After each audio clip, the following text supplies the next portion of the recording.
And Jerry, we're talking about chilly temperatures and a threat for frost in some areas tonight. Right. Yeah, the best thing to do is cover your plants if you aren't sure, or bring them in your garage, put them up under your porch even, that'll help too. And if you do decide to cover them out in the open, don't use plastic. Okay. Use any type of a towel, an old sheet, cover them, and then it'll be much better that way. And make sure you keep them watered well. That'll help too, because heat comes off that water that's in the pots when it gets colder. You know, when you see steam coming up on different ponds and stuff, well, if you get your pots wet, that moisture and the steam will come up off that too to help keep them warmer. And quick question for you on that. You know, I think there's a big misconception out there that just because you have a frost doesn't mean your plants are done for the season. No, no. If you get a frost, it's something that damages just the top leaves. It'll damage sometimes the blooms. It usually doesn't kill the plant. It needs to get down in the upper 20s normally to kill. Okay. So we should be fine this weekend for the Des Moines area yeah. anyway, it looks like. All right, what do you got here? I brought mums again. This is one of the last weeks we're going to have mums up in Ames at the Holubs. We're almost out. We still have a good selection of different colors up in Ames yet. So if you want to get one, you just swing by up there and pick one up.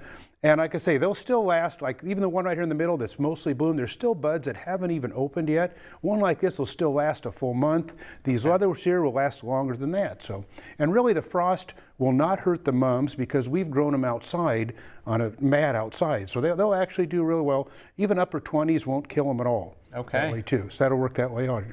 Now, I want to show too, we still had people having, I showed this and I had 2 phone calls this week asking to please show this again, okay, what it is here. This works for any of the little critters that, you know, burrow under the ground, whether it's squinnies, even little moles, voles. Just put this down, and what it does now, like I mentioned too, it sends them to your neighbor's house. So at least that way you get them out of your yard before winter, but it goes over there.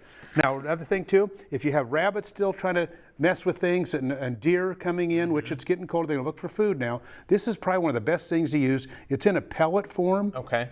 And it really smells really strong for a day or two for you, but after that, the animals can smell it. It doesn't bother you at all. Okay. Yep. And we have a good supply up in Ames too of house plants. I want to talk about that. If you have any house plants, be sure you cover them up. They're usually tropical. They need to come inside. But if you want to get some other, we have some of those. And you might look on their plants to shake them a little bit. If you see little insects flying around, go get some insect spray. You don't want to bring those insects in your house where it's nice and warm. Guess what happens? You'll have a lot more insects in the house. All right, Jerry, Yes. thank you so much. All good advice, good tips. You can always get in touch with Jerry. I promise, if you've got a plant or garden question, he will be able to answer it. There's the phone number there on the bottom of your screen.